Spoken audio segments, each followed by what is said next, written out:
Good morning, and thank you all for joining us today for the sixth of Zebo's weekly webinar series exploring the impact of COVID-19 on residential rental real estate.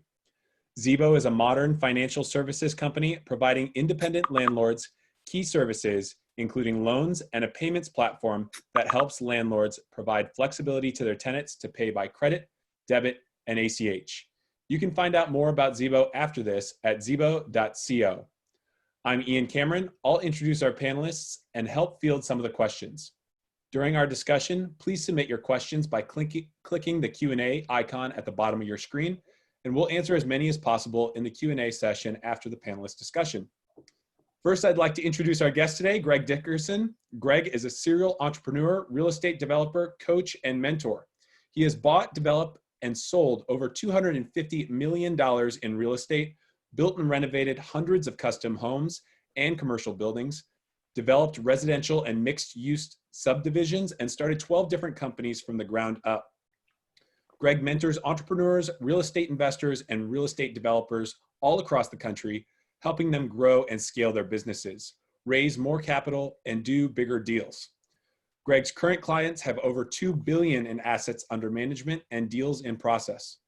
Greg is an expert in the topics of entrepreneurship, leadership, and real estate, and is regularly interviewed on some of the top real estate investing and business podcasts today. Greg served in the United States Navy right out of high school and has always been a leader in the community, advising and serving on the boards of several churches, ministries, and nonprofit organizations. Greg, thanks for being with us. Hey, it's great to be here. Thanks for having me. And next, I'll introduce the founder and CEO of Zebo, Chris Hsu. Prior to Zebo, Chris served as the Chief Operating Officer of Hewlett-Packard Enterprise, the General Manager of the Hewlett-Packard Enterprise Software Division, and CEO of Micro Focus, a global software company. Previously, Chris spent nearly 15 years in leadership roles at top firms, including the private equity firm KKR and the global strategy consulting firm McKinsey. Chris has been a landlord himself for over 20 years and founded Zebo to help rental property owners save money, time, and improve their businesses. Chris, I'll turn it over to you. Thanks a lot, Ian, and welcome, Greg. I've been looking forward to this. We started this webinar series to bring in experts from across the real estate industry to discuss this current crisis and to bring actionable advice to landlords. And Greg, you've been a consistently top-rated speaker in entrepreneurship and real estate investing. You've got a really positive, optimistic story in a time where we all need a positive and optimistic story. So I'd like to start by having you introduce yourself a little bit. I'm an Army veteran, and 20% of my management team are veterans, including Ian, who's here with us today, who's a former Marine. And I was really inspired by your story about how you got started and how you built an empire, with nothing more than drive, hard work, smarts, and just risk-taking. And so, Greg, tell us a little bit about your story. Yeah, it's been quite a journey, and thank you guys for having me. Thank you for your service as well. You guys all know the sacrifice, dedication, that it takes when you sign up and raise that right hand to defend the Constitution of the United States with your life at any given moment, right? So that's a very serious commitment, and it's a lifelong commitment. Even though I'm out, Chris, you're out. Ian, I guess you're out now, right? Yeah, so it's official. So but we would all still, at the drop of a hat, go back if there was a call to arms. If our government called and said, we need soldiers, we need you on the ground, every one of us would drop everything we're doing and go back and defend those of you that are watching. You're right to do everything that's going on right now. So that's a little bit about what that commitment is like. So I come from a long line of military. All the men in my family were all military. My dad went in enlisted, put in 20 years, came out an officer. I went in enlisted right out of high school. My grandfather was a Pearl Harbor survivor, so long history of military. So for me growing up, it wasn't when you go into college, it was when you go in the military. So that was just my destiny, my path, kind of a rite of passage in my family. So that's the direction I took. Now, I'm a natural born entrepreneur. As a young kid, elementary school age kid, I would be walking around the neighborhood.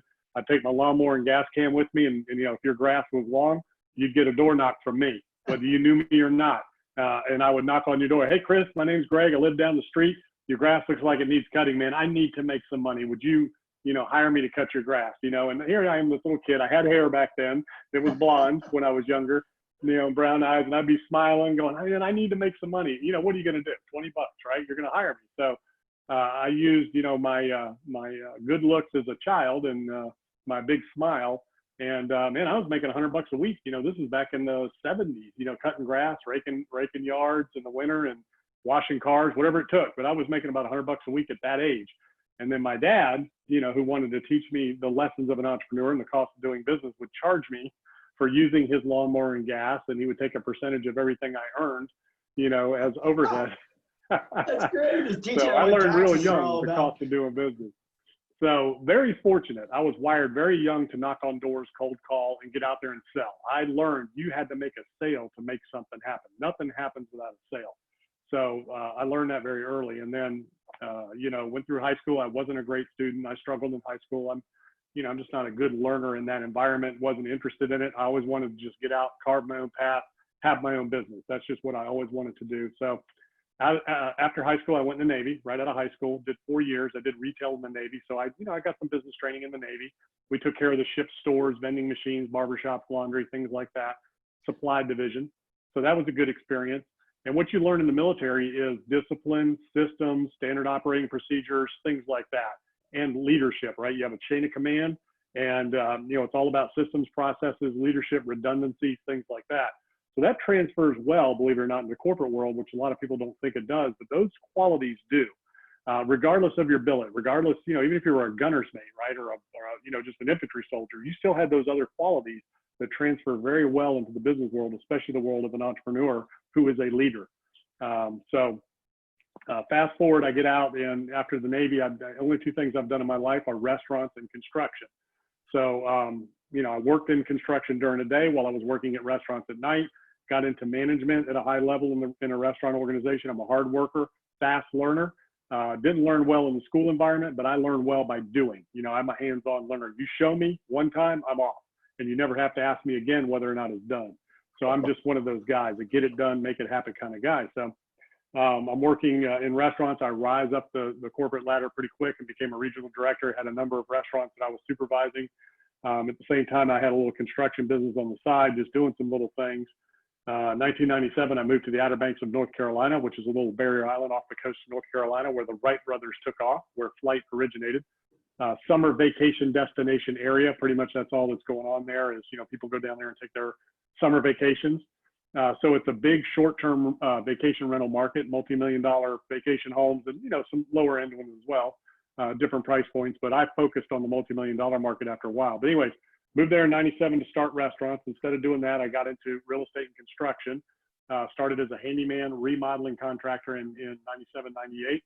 Built that into a $30 million building company, one of the largest builder developers during the boom. Started 12 other companies along the way and built everything up, sold it all off about 04, 05. Kind of took a step back, just did some investing, equity capital kind of stuff, real estate development. I used the cash flow from all of my properties to invest in other deals and started doing commercial, multifamily, land development, those types of things. That's kind of what I've been doing ever since. I've been a developer investor and, kind of an equity capital guy, buying companies, building them up and selling them off ever since.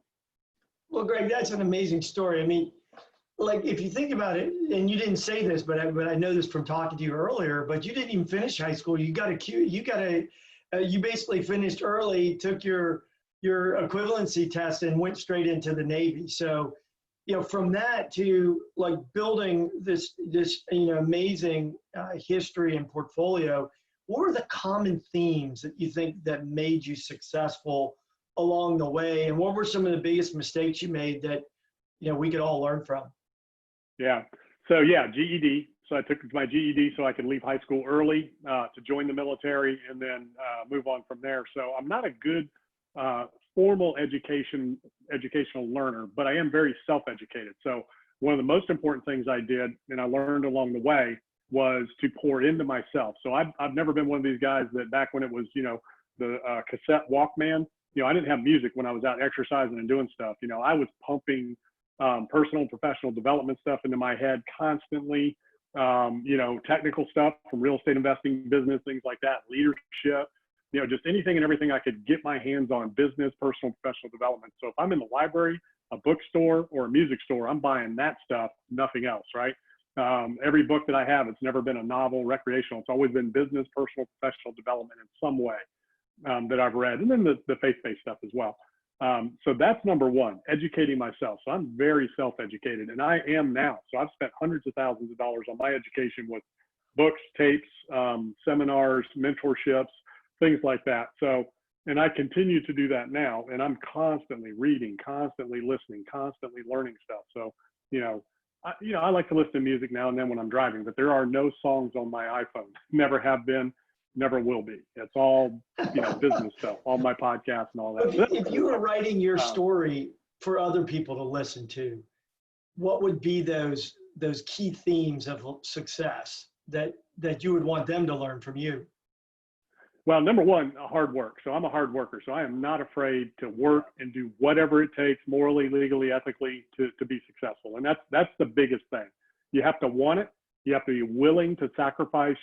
You have to be willing to do what it takes, do the things that other people don't want to do, and just do what you got to do to get it done. And I'm that kind of guy. If I'm on a project, on a job, building a company, man, I'm all in 24/7, whatever it takes. Now I have good balance, but when you're in startup mode, you know, you got to do what you got to do, you know, to get it done and make it happen, because everything is on the line. And then once you get it up and running, then you can kind of take a step back and, you know, take a breather. So I'm not a workaholic, but I'm very focused. So I have the ability to focus and get after it and make something happen and see it through. I'm an action taker. So, you know, if the idea comes and the talk is there, starts with an idea, then you start talking about it. Next thing you know, you're doing it. So I'm a doer. So if we're sitting around talking and Chris, you say, hey, Greg, you know, I'd like to develop the software, you know, to solve this problem. I have this great idea. I've been thinking about it. I'm like, okay, well, let's go tomorrow and do. So I'm like, let's go. So no more talk, no more things. So that's, you know, a big part of it is just that work ethic and just not afraid to take action and get out there. The other thing was I'm not afraid of risk, right? I'm a risk taker. I'm not afraid to fail. You know, I understand that not everything is going to work. Not everything I've done has worked. Probably you guys, not everything you've done will work and has worked.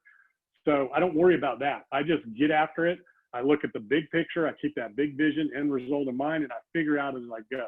So I do have a plan, but I don't have to know every single thing for certain when I start. All I know for certain is I'm going to make it happen. I'm going to find a way. And if I don't know how to do it, I'm going to get Chris because he knows how to do it. And he's going to come on and he's going to be my COO, right? You ran Hewlett Packard, so I'm going to go hire you, because if I want to build a company like that, I'm going to get the best people I can. So that's number two. Number three is what I just said there, surrounding myself with people that were better and smarter than me in every way when it came to business. So when I started a building company and started building houses, I'd never built a house before. And I'm getting ready to start building multi-million-dollar houses. So what did I do? I went to the biggest company in the area who'd been doing it for 10, 15 years before I ever got there. And I hired their top people to come work for me and help me build this organization, and more importantly, to do it for me. So I don't work on the business instead of in the business. I work on the people in the business. So they work on the business for me, and then I turn them loose and let them do their thing. So if I wanted to build another Hewlett Packard, I'd be like, Chris, I want you to come with me. I know we can make a great company. You've done it before. You know what needs to be done. I want to put you in a position where you are the chief operating officer, the chief executive officer of this company. You call the shots. I'll take care of everything else. I'll get you the money. I'll carve the path. I'll lay the runway. You go down it. You make it happen, and you fly that jet. You take off. So that's how I do it. I find people that want to be part of a vision, part of a movement, part of a community and organization that's bigger than all of us. And so that's how I built that company. And I let them do their job. So the last thing you want to do is, if you want to build a great organization and you find champions that have already done it before, the last thing you want to do is bring them on and be intimidated by them or hold them back or not let them do what they know. You bring them on and you just say, man, I want to build Hewlett Packard. Go get them. You tell me what you need, and I support you in every way. I serve you and everybody else in that organization, giving you what you need, tools, training, systems, and support to be successful in that clear direction and no uncertain terms, exactly what's expected and when. And then I just let you do your thing. So that's really how it happens. Listen, Greg, I thought that was awesome. I mean, you just kind of threw that out there, but it was, I'll just summarize: hard work, action orientation, find the best resources that are smarter and better than you, empower them, provide them with a vision, and serve them. That's what I capture. What about mistakes you've made or things you've learned from failures? Yeah. So, basically for me, the things that didn't work out were situations where I went against my gut instinct and didn't listen to what I knew intuitively inside was not the right decision. So whether it was taken, one of the biggest mistakes I ever made, I love to help people. I love to help people grow. And in my company, sometimes I would take somebody that I wanted more for, but they didn't want it for themselves. So I'd put them in a position that I felt like they could do. I thought that they would be great and it would improve their life, but internally they didn't want it and they would fail, which would cause the organization to fail at a level, So one of the biggest mistakes is taking people that you think can do something and just trying to force that on them versus letting people come to you and tell you, I want to do this. And in every company I started, people came to me and said, hey, I have this thing. I want to do this thing. I didn't go to them. They all came to me. But in my own company, for whatever reason, I love to help people. And if somebody's not reaching their full potential, I want to help them get there. But that's a mistake. People have to come to you. They have to give you that sincere desire. One of the other mistakes I made in a business that resulted in a big loss was I trusted other people to do something when I knew intuitively they weren't doing the right thing. I just said, well, and these people were industry experts. It was a restaurant venture and they came from a corporate restaurant background just like me. And, I let them kind of run things and make some decisions. And I was kind of like, that's probably not what we should do. And they're like, oh, that's what we did here. And, we were one of the best companies around. And I was like, yeah, okay, I'll give it a shot. And then ultimately it didn't work out. It was just too much, back and forth. So you got to go with your gut. If you know inside intuitively what's right, and there's something like hiring somebody, if you're interviewing somebody, you're kind of like, yeah, I'm not so sure. Anytime you get that, you go against it, you're always going to find out, you know what, I should have listened. That's great advice. To that gut. That's absolutely great advice. And, look, the right person for someone else or a different situation might not be the right person for you or your current situation. Your gut will tell you that. That's great. Look, Greg, your story is just super inspirational for me personally, and I think for a lot of the people that are viewing this. I'd like to talk a little bit about real estate. It's a bit of a crazy time in the world of real estate investors. We serve that independent landlord who owns residential real estate, single family rental, duplexes, quads, up to, multifamily residential apartments, and also small commercial. Mm-hmm. What are you seeing in that environment, and what are you investing in, and how are you advising your folks that you're advising? Yeah, so right now, so every market is different. Real estate's hyper local. So as you know, so every market is different, every type of real estate and every class of real estate is different. So you have to take a hyper local viewpoint, especially right now with everything that's going on, because it's not just the pandemic now with all of the social unrest and all of the riots and things. That brings even another dynamic to things where, some deals in some areas you got to just hold off right now, right? So some of these cities that are experiencing this turmoil, it's not a great idea to go in and buy a piece of property right now because you just don't know what's going to happen. The debt markets have really changed. The capital markets have really changed. There's a lot of lack of liquidity in a lot of ways out there. You can't get construction loans as easily as you could before. Those are very difficult to get. A lot of the life companies have taken their chips off the table.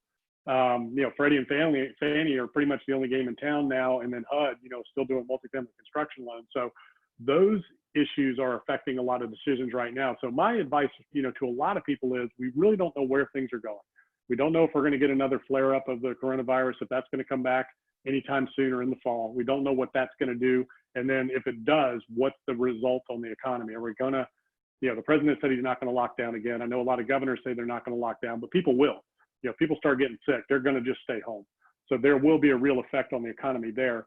So until you have that behind us, with a treatment, vaccine, whatever, if that can even happen, you got to really kind of prepare for the fact that this is where it's at and it's the way it's going to be. So you have to look at, we're not going to really be able to increase rents, any in the near term, especially to in-place rents. Maybe new leases, you might be able to bump the rent a little bit, but in-place rents, you're not going to be able to do a whole lot with that right now. Evictions are going to be a problem. Rent controls are going to be a problem. So you need to really take a local look at the local level on what are the real effects of all of this at the local level, and what kind of legislation do they have in the pipeline, and are they proposing to protect tenants. You know, there's a big workforce affordable housing movement out there, which is needed in a lot of areas. So you want to look at that niche. How can I serve that? How can I be a part of that? Is there opportunity there? So that's a good opportunity. But in general, you know, you just got to be a little bit more diligent. You got to dig a little deeper. So if you're looking at income properties, no matter what they are, you really need to dig deep down to the level of who's the tenants, where do they work, what is their employment outlook, what does their company look like. So you want to underwrite rental properties on the residential side like you do commercial properties. When you're doing a commercial retail, office, retail, industrial, whatever it is, for people that are watching, you know, we vet the tenant down to the level of their company financials. So we look at their company financials, the history of their company, the credit rating of their company, what the future of that company outlook looks like before we sign leases with them. So you want to kind of do the same thing with your residential tenants now. Who are they working for? And you got to underwrite the company that they're working for and the position they have in that company. You know, if they're in a certain at-risk position and you've got a building that has a certain number of employees that have a certain job, you know, you got to really take that in consideration. So you have to look at things a little bit differently. It's a little bit different of a business plan now. If you're adding value or increasing income, you got to look more of operational efficiencies, you know, other income opportunities and revenue centers that you can create within the different types of properties and the different classes. And then you got to take a real hard look at the markets. You know, I don't think the coronavirus is going to have a huge effect on people leaving major cities, a little bit, but not huge exodus. But now with everything else that's going on, I think, you know, there might be more people looking to exit some of these major metropolitan areas and kind of get out and get some breathing room here. So very interesting times. Yeah, it seems like a lot of uncertainty. I mean, I guess if you're an investor and you had been investing in capital appreciation in addition to cash flow, or you've been, you know, negative cash flow in some cases and betting on capital appreciation, where would you be now?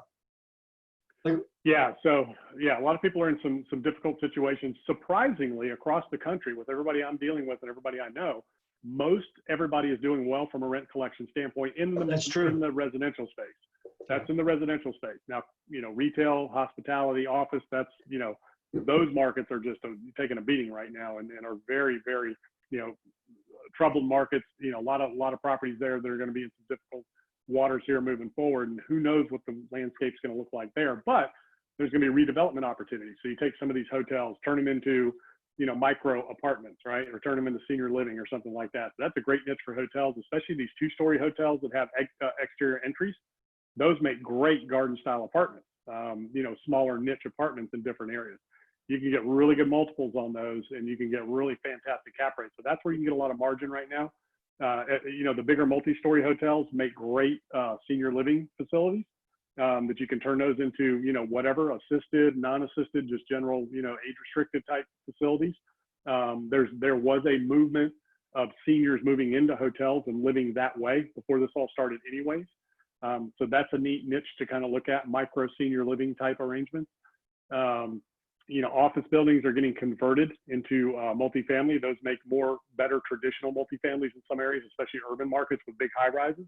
You might see some of that turning into condos, turning into residential, as well as the branded residential market for hotels. They were already starting to enter that market before this all happened.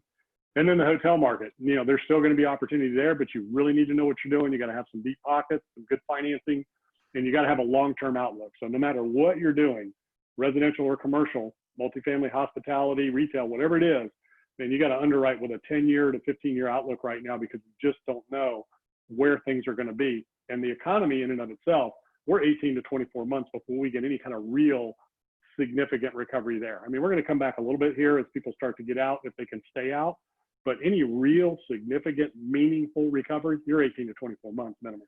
And that's not just me, that's the brightest minds in the economy. So Greg, should you, I mean, based on what's happened in the real estate markets before, would you wait or would you dive in now? Like, what if you got capital cash on the sideline that you've been saving? And we've talked to a number of investors who, you know, they were looking at the market, looking at cap rates and going, wow, you know, we're going to sell. There's a lot of people that sold or just had been accumulating cash for the last couple of years.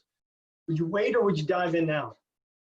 So it depends on what it is, where it is. So, cap rates and interest rates are relative, right? So cap rates have been compressed and at, all-time lows, but sort of the interest rate. So it's kind of a relative thing. When cap rates were higher, interest rates were higher. So the cap rate game is interesting. So cap rates are kind of meaningless unless it's a stabilized core plus asset, right?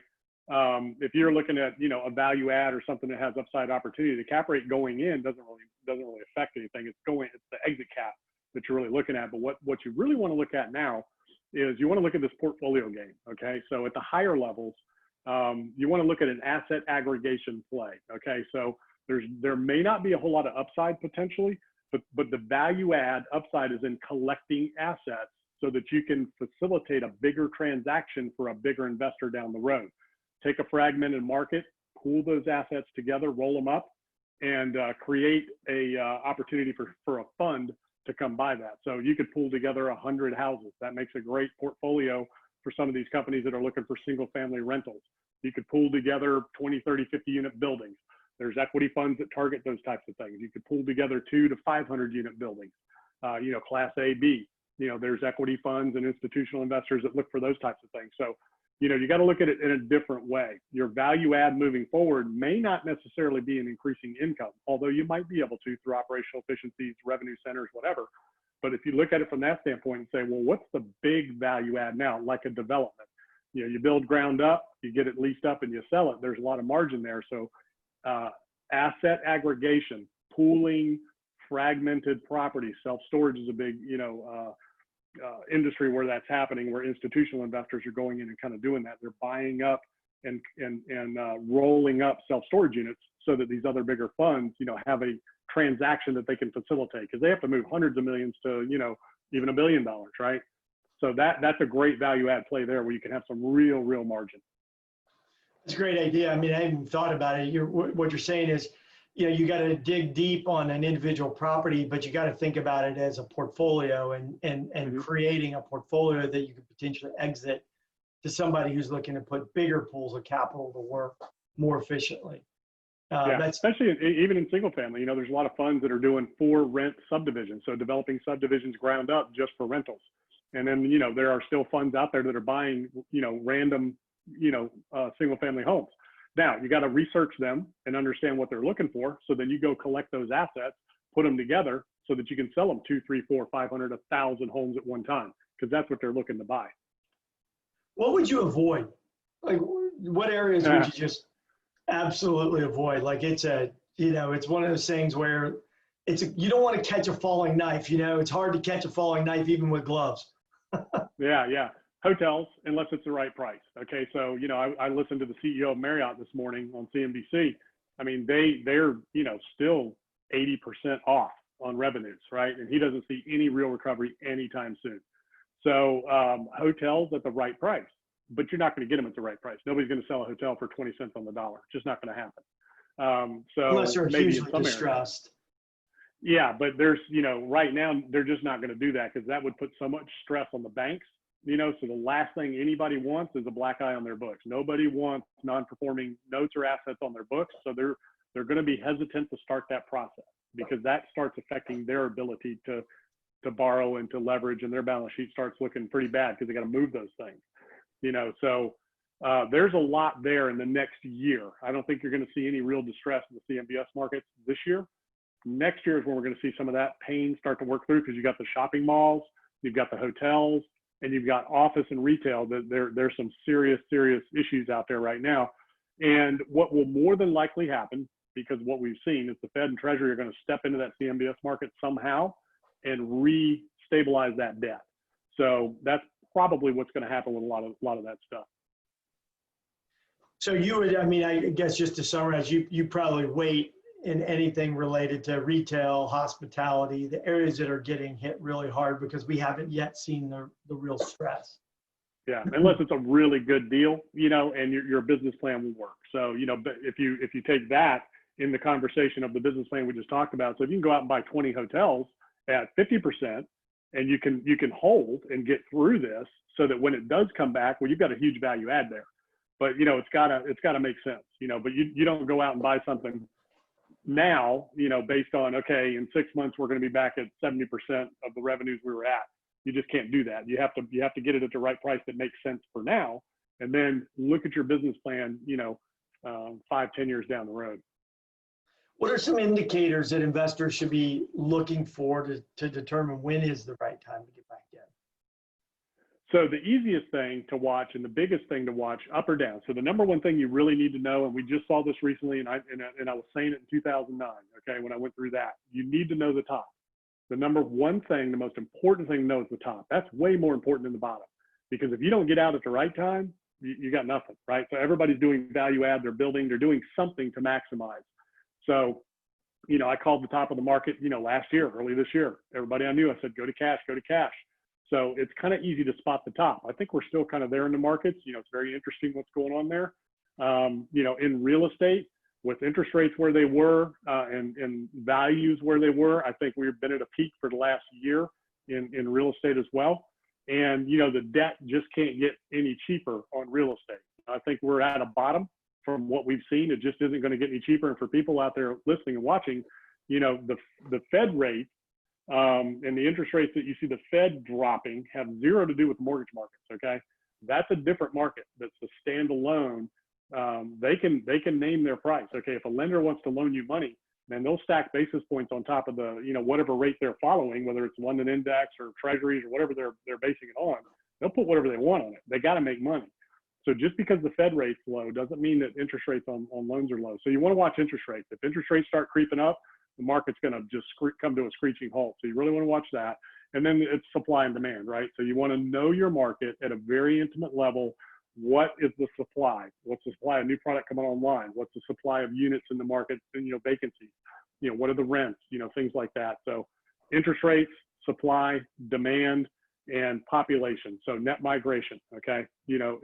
You don't really need to worry about job growth, income growth, and all that, like all these different metrics that a lot of people look at. You can boil it down very simply to what area is growing. Where are people moving in and not moving out? You want net migration. So everything else, if you've got net migration, everything else kind of falls into place. Interesting. And on the residential side, we've talked to a lot of landlords who have all been waiting for the shoe to drop. But as you mentioned early on, folks have been paying their rent, and collections have been actually pretty high relative to historic norms and also relative to expectations. But there is this sense that I get from talking to a lot of them that they're waiting for the shoe to drop, that as this thing goes longer, that, they're waiting for those payments to subside or to, the collections rates to go down. What's your sense? Like, where are we in that? And if you look forward, take your crystal ball, look forward a couple months or even a year, where do you think we are on the residential side from a rent collection perspective? Yeah, residential's healthy. So I think as long as the government keeps paying everybody, that bonus premium that's supposed to expire in July. So as long as that continues, if we don't get unemployment back and stabilized, so that's what's kind of kept it alive was, a little bit of the stimulus, and then the big bonus is that unemployment. A lot of people are making more money on unemployment than they were working. So that's great. That's been a really good thing because they've been able to keep spending, keep paying their rent, that kind of stuff. So as long as that continues, we're going to be okay. People need a roof over their head. So no matter what happens, especially in this environment, they're doing the math in their head. They're saying, wait a minute now, if we don't pay our rent, we don't do this, we got to move. That's going to cost us money. That's going to be a deposit. So it doesn't make sense for people to not pay and try to move. So it's more logical for most people, if they can, to stay in place, pay their rent. They need that roof over their head. So housing is a great space to be, whether it's multifamily, whether it's mobile home parks, whether it's single family rentals. Okay. People need that. Or if you're, buying and selling, most real estate markets for housing is very strong right now. Low inventory, a lot of home buyers out there, low interest rates. So it's, the real estate market's red hot in the single family home for purchase market, as well as the for rent market.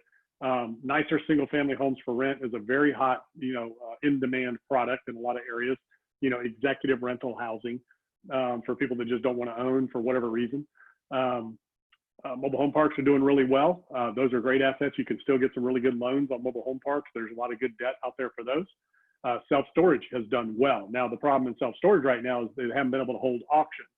So if they've got non-performing units, they can't get in there and clear them out and turn them over because nobody's moving in or out right now with all of the restrictions. But as we open back up, that should work itself out. But they've done well, and they did well historically back in 2009 as well, which is interesting. But that is one thing that could, if it got really, really bad, people will start selling their possessions and get rid of that storage unit, but it would have to get really bad. So I think for a while, the way things are looking, as long as the government is still there helping the unemployed, we're going to be fine. And that market is going to continue to hold. Like I said, I don't plan to see a lot of upside in rents in place, but there could be some potential upside as we move through this and people start to move again and get out and do things where turning units over, you can institute your rent increase program. Now, Greg, you played a little bit in the short-term rental market, as you mentioned, kind of early on in your kind of how you started your career, I think, in general contracting. What's in for the short-term rental owners? I mean, I have short-term rental property as well, and it's a goose egg. I mean, there's no revenue. Well, it depends on which market you're in. If you're in a seasonal market this fall, after this summer, like the market I came from, there's going to be a lot of sellers. There'll be a lot of people wanting to dump those properties that this season was enough for them that they're like, you know what, I'm out. Because a lot of those don't make a lot of money. They break even at best, which is great. For a lot of people, those are a principal pay down, business plan versus, cash flow. In other markets where you have more of a year-round short-term rental, those are a little bit more profitable. So most people are going to break even. They're not really losing. They're more or less going to break even, on the overall year, if you look at it. Now, they may not have had the reserves and weren't planning on it, but if they look at the house over the year, they'll probably break even. So I would say right now going into the summer, everybody's going to collect that rent. They're going to hold on to those properties. And if they're going to sell, it's going to be this fall and winter, especially in the seasonal markets. So that might be a good opportunity there to pick some stuff up. And that's the other side of the coin too. So when you're doing real estate, you're investing in real estate, if you're not getting interest only loans, which most people were here recently to make these deals work with the cap rates, that we were seeing. But if you're paying principal down, that's the other business plan too that you've got to look at, is that principal reduction. So if you're going 10 years out to 15 years out on some of these acquisition and portfolio aggregation strategies, you're getting a lot of principal reduction in there that can be part of your business plan now to help boost those returns. So yeah, because that's essentially like paying yourself a dividend. I mean, you're essentially buying back equity. Mm-hmm. That if the equity value of that asset stays stable or increases, that creates a nice return. Yeah, but it's all interest rates. So the number one key to watch is interest rates. The values of the property are going to drop as interest rates go up. The values of the property are going to stay up as long as the interest rates are down. So just watch that, because that's your number one key. That's what tanked the market in 2009. That's what killed us 2018, if you remember. 2018 fall, winter, late summer, early fall, going into the winter, interest rates were approaching 5%. The market shut off like a faucet. People are now conditioned to believe they should not pay more than 5% for interest. So if it starts getting up there, people are not going to buy. So, and it's going to kill, cash flow in a lot of deals. So that's going to really affect values. That's great. That was great commentary. Greg, so there's a lot of our customers who are looking to grow their business. They're looking to scale. They might be single family, doing single family rentals, looking to get into multifamily. What advice would you have for that person who's got, 5, 10 properties, and they're looking to scale, maybe get into an asset class that's a little different than they've been playing in for a while? What advice would you give them? So you got to develop yourself. So again, I started with nothing, from nothing, no anything. I mean, I financed everything I did on credit cards, but I learned. I built myself up as a leader first and foremost. So you got to develop yourself as a leader. So, you're going to lead everybody in that situation, your investors, your tenants, your property managers, everybody involved in your business at every level. You are a leader. So it's your job to serve them and give them what they need to be successful. So if you're looking at scaling an operation, it takes leadership. It takes clear direction. It takes a business plan that's realistic and executable. Ideas are great, but the execution is where it happens. So you got to make sure that your ideas and your vision can be executed, at a very detailed level and immediately. So, so you want to take a look at the overall strategy. And what I always tell people is whatever is working for you now, if you've got traction right now on something, scale that. Put systems in place, whatever it is that you're doing repeatedly, there needs to be a system in place that's automated, whether it's a video, whether it's, in written format, whether it's a piece of software, or whether it's an individual performing that task, okay? And they document their process and procedure. So you want to put people in place, the right people, aces in places. You want to find great people that are better and smarter than you, put them in the right position, the right role, coach them to success, and let them build the systems of your company for you. So if you've got somebody you put in place to manage your properties, you know, have them document every single part of that process, get your software systems in place that automate everything you can automate. You know, in this day and age, you want to automate everything you can with software, okay? So that the human capital can work on the higher level tasks. I love to hear that, Greg, because that's what we're doing. We're basically building the financial services that you need to own, grow, and manage property all on software. We're basically extracting the traditional financial services like insurance, banking, mortgage, everything, and building software that essentially helps the landlord get everything they need with not ever having enter in the same piece of data twice. Right. It's all about leverage, okay? And your number one, a lot of people miss this, the number one most valuable resource in your business, the most expensive resource in the business is human capital. So if you have, you know, time arguably is the most expensive, you know, component of our lives. And if humans are the most expensive, valuable component in your business, you want to put that on the highest and best use of their time and abilities, right? So the last thing you want to do is to do something that's so redundant that can be automated with a piece of software that's, you know, $100 a month, $200 a month, $1,000 a month, whatever it is. You need to do that. The human capital can be released to do the higher level tasks and help you grow and scale. So it's all about systems. That's number one. Look for software. Look for, you know, any kind of technology that can replace those mundane tasks that you don't have to do over and over and over, that can automate, because you can just, you know, grow and scale exponentially. Then you can take the most valuable resources, which is your human capital, and put them in the right place to help grow and scale that. And then you can focus on the high level tasks of raising the capital, finding the deals, making that all happen and growing and scaling. So, you know, and that's the other thing I would say is that if you like going from single family, you got a few and you want to scale up from there, just go to the next level. That's what I did. I started with a lot flip, then I started building little spec houses, big spec houses, commercial, then I started doing land development, I did multifamily. Then, you know, I just kind of did it from there. But then I started doing more of it because I was putting people and systems in place. So instead of doing one houses, I'm doing 30. Instead of doing 2 buildings, I'm doing 10. You know, instead of doing one little subdivision, I'm doing a big one, right? So, you know, that's really the key right there. So I love that. So basically, to build the system, you need to look for your most valuable and costly resource, automate that, and get those guys focused on doing bigger, more impactful stuff. Exactly.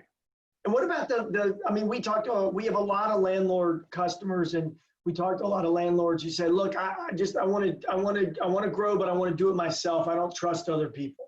Like I just, you know, I've had bad experience with this or that, and I want to control it. Yeah, well, that's fine. Then you're just going to stay where you are. So, you know, if you aren't comfortable growing and scaling and, you know, outsourcing that, then don't. Just do what you can do yourself, and then automate and scale what you can yourself so that you can remove some of those mundane tasks like rent collections that your software does for people. So leverage the other ways and do the tasks that you don't want to let go of yourself. But there is no way to grow and scale without bringing on other people. What you got to be good at is you got to be good at finding the right people, identifying them, recruiting, hiring, training. And again, where most people go wrong in that scenario is that you're the leader, okay? So you got to look back at yourself first. If you're not getting a desired outcome, if you're not getting the result you're looking for out of your people, first person you got to look at is yourself as a leader. Did you give them everything they needed? Tools, training, systems, and support to be successful, but clear direction. Just like software, the outputs is only good as the input.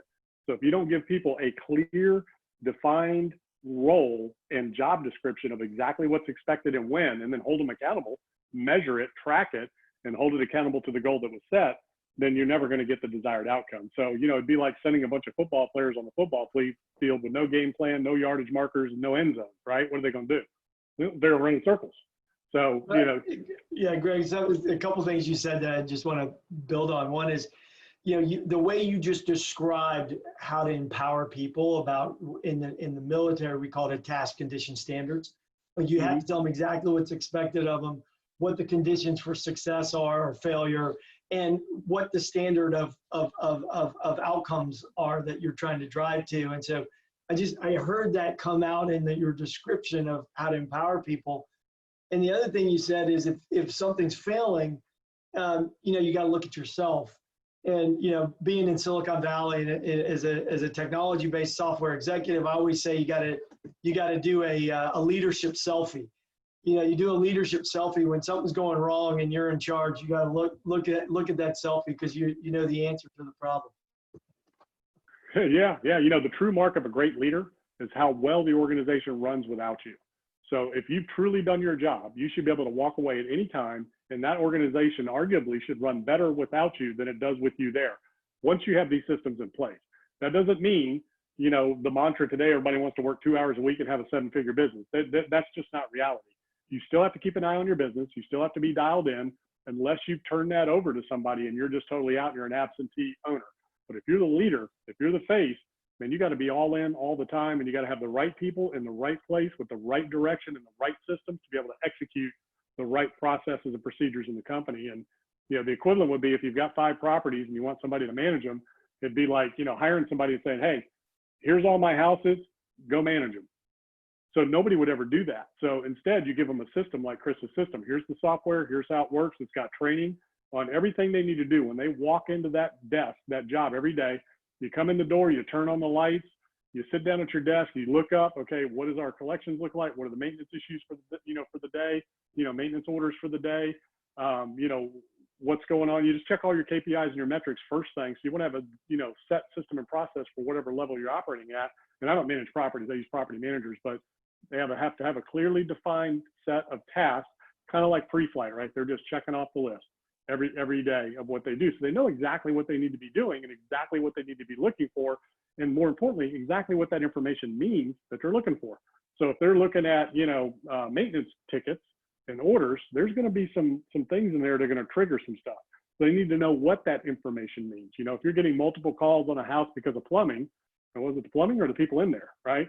So, you got to really understand. So people need to know exactly what's expected versus just throwing them in there and expecting that they're going to know how to go collect rent or understand what a work order is, or, know what it means if the toilet's getting clogged 7 days a week, or, the water bill's $1,000 this month instead of $500. So, it's just all those little things. That's great. Well, what about areas of the country? Are there areas of the country that you like better than others? I like the Southeast for a lot of reasons. Number 1, net migration. Number 2, taxes. Number 3, weather. You don't have a lot of the winter weather, harsh weather issues that you have to deal with in other parts of the country. Number 4 is just opportunity. Okay, so you have these major markets in the Southeast, like Florida, like Texas, like even in the Mississippi, Alabama, Gulf Coast region. There's some growth there. Arizona, Nevada, Mexico, New Mexico. So you want to look for those, and then obviously regulatory environment. So you want to look at the legislation. Who's going after the landlords. Who's trying to control rents and things like that. If that's your business plan, there's still opportunities in California, New York, Illinois, where San Francisco, where you've got serious issues. But in general, the Southeast is where a lot of people from the country are moving. And the Arizona area as well as Texas, which aren't Southeast, but those types of climates. Yeah, you didn't say Louisiana, which is where I'm from. I'm an LSU Tigers fan. You did mention Alabama, and we're not big fans of Alabama. Yeah, I just don't know Louisiana. I'm not sure that's a big, I'm not sure what the growth looks like there. I do like New Orleans, and I know there's some things going on there, down in the areas that were hit hard by Katrina. I think that's starting to rebound a little bit. But overall, I just don't think there's a huge population growth there. I think maybe Georgia, South Carolina, Mississippi, Alabama coast, down into the Florida, coast, obviously, or anywhere in Florida. You just have a lot more population. But that could be a great, Louisiana could be perfect. I don't know. Yeah, I was just giving you a hard time. I'm just hoping that college football comes back in the fall. I think it will. Student rentals, however, that's a tricky space right now. Totally. Hard to finance too. So there's a couple questions that have come in. Maybe let's take those. I've got some questions here from Warren, but I'm going to group them together. I think we can answer them together here, Greg. They're great. All right. About partners and partnerships. So Yeah. So 3 questions here. What do you look for in partners? How do you keep your investor teams, or do you keep your investor teams small? And what's the ideal size of working with a group of partners? So what do you look for in partners, and what's the size of the partnership group that you think is best? So partnerships are like marriages. So number one, you need to understand each other. And I would highly recommend taking personality profile tests so that you understand how people are wired. And what those things do is they help you not only understand yourself better, but they help you understand who's with you and who's around you, which ultimately, and I do this in all my businesses, also teaches you how to approach people. Approach is 100% of the game. So that's number one. Do those personality profilings. There's DISC, there's Myers-Briggs, there's all kinds of stuff out there. Really get to know each other and understand each other at an intimate level and how they operate. Make sure you fully understand their background and where they're coming from and what their contributions are. The biggest thing with partnerships is you need clearly defined roles. Who's going to do what and how are they going to be held accountable? You got to have one main leader, one main decision maker. You can't have a bunch of partners and, a whole bunch of chiefs. Somebody's got to be the lead. So, you really need to identify those things, clearly define those things. And once you've defined all that in terms of, the roles, the responsibilities, the leadership, all that, then get it in writing. Go to an attorney and say, here's what we've decided on partnership shares. Here's what we've decided on roles, and get it put in writing. Again, clearly defined, expectations in no uncertain terms, exactly what's expected, when and how, so that everybody can hold each other accountable to those goals. And then have that agreement. Look, we're going to have regular meetings and accountability sessions where everybody's performance standards are going to be put before the group. And if somebody's not pulling their weight, then you've got an exit plan in that agreement that they're just, this is how they exit. So you need to have that conversation up front, is that these are the standards by which we're going to measure performance. And if somebody in the group is not measuring up and not meeting those standards, this is how they're going to exit. And it's not if, it's like, this is how. So you're out. You don't do your part, you're out. So that's number one. Number two, number of partners, the fewer the better. The more partners you have, the more problems you're going to have, because again, it's like a marriage, okay? I'm not one to partner. I like to do my own deals, and be in control. Now, I have done partnerships in businesses, but I've always had the majority control in the final decision. So the mistakes I've made in the past, you've asked me, Chris, is when I have done a partnership and I let somebody else have more control. So I never, I did that twice, and I'll never do it again. I always maintain control of that. Yeah. The other thing about a partnership is whoever has the biggest pockets, when stuff goes down, that's who they're going after. So understand, if you're the biggest pockets, if you're have the biggest balance sheet, you're the one they're coming after. So, if something happens and something goes down, so you got to understand whose financial resources are at risk and available, because that's just kind of how that works. And then what was the last question? No, that you covered it. Yeah. Okay. There's kind of 2 questions about partnership sizes. I think that's great. The next one is actually from a newbie investor. So Jordan asks, how do you, in this type of market, how do you get started? What are you looking for in this type of market? Is there anything that's, and I'm adding here, is there anything that's especially dangerous that newbies should avoid if they're looking to jump in right now? Yeah, so it depends on what it is they're talking about. So I'm going to assume either single family residential or, smaller multifamily. Since they're new, I'd stay away from commercial and multifamily, or commercial, retail, all that right now if you're new. The only commercial I would say would be maybe, obviously multifamily, mobile home parks, and self-storage. Everything else, just stay away from. The key is know your market. You can't skip this task. You got to educate yourself. You got to become an expert. You need to know the market at an intimate level. When I say know the market, I mean down to the city, block, street, and buildings on that street. So it's not enough just to know the area. You need to know it down to the intimate level of the buildings on that street, because if you're looking at residential, single family residential, the house might look good and everything, but if you don't look at what's around it, you could have a big problem, right? So you need to know what's around it, who's around it, what's going on, what's the future of that area, those types of things. So very intimate level on the market knowledge. You need to be an expert on the type of property and the class of property you're going to invest in. Those 2 things are different. A lot of times people use class and type interchangeably. So like multifamily class, office class, retail. Class is real estate. Real estate is an asset class, like cash, like equities, like gold. It's an asset. It's an alternative asset. Within that class, there is types: single family, multifamily, commercial, land, industrial, hospitality. Those are the types. And within those types, there are classes, A, B, C, and D. So you need to understand within the types of real estate that you're looking to invest in, what are the different classes? What do they mean? And what are the metrics around those? So like I talked about earlier, what are the vacancies? What are the occupancies? What are the rents? What are the values? How are they appraised? What's the inventory look like? What's the demand look like? Are there value add plays? Is there extra property? Is there extra revenue centers? Is there other ways to maximize it? So, you got to be an expert. You got to know your stuff. Now, the third thing is the financing. You really need to understand the financing, the debt, the capital markets, and how to raise capital and understand what investors want, what they're looking for, and how to have that conversation. So financing is 100% of the game. Without the financing, there's no deal. So that's equity capital and it's debt.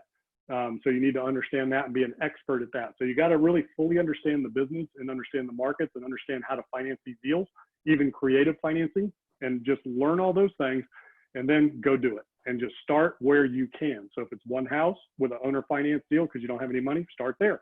And then go do another one, and then do another one, and then build it up. So back to the question of the 4 houses.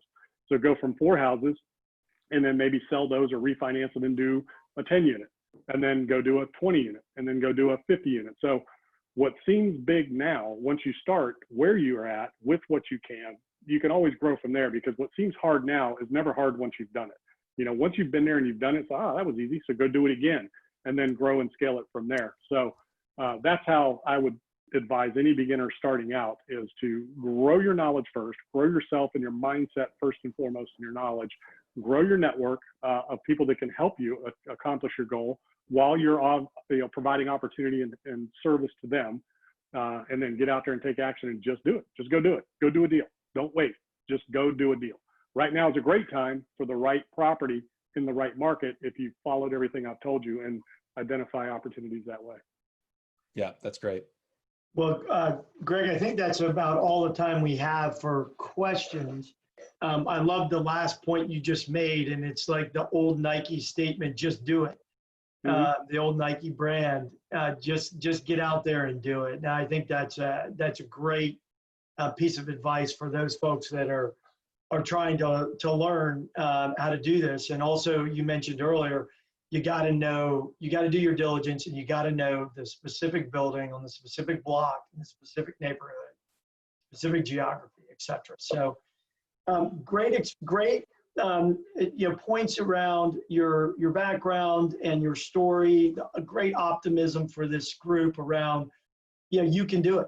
I mean, to me, it's the key message is you can do it. And a lot of what you said, Greg, it was very articulate, but it's common sense. It's like one of those things where it's like you just so clearly articulate a common sense way to approach business and building real estate. So again, thank you. I learned a ton. And maybe, Ian, you can put up Greg's contact information and ours so that viewers can get that. Look, we will have another, okay, yeah, so we'll have another webinar in 2 weeks on June 18th, where we'll have Kelly Tollefson, who's the president of the National Association of Residential Property Managers, or NARPM, join us to talk about what she's hearing from both her property management clients and also all of the independent landlords that they serve. And so on behalf of myself and the team at Zebo, our vision is to be the go-to platform to fundamentally change the experience that landlords have with financial services. We thank you. We ask you to stay healthy and visit us at www.zebo.co. Thank you so much. Thanks, Greg. Thanks, Ian. Take care. Yeah, it was a lot of fun. Thanks for having me. Thank you.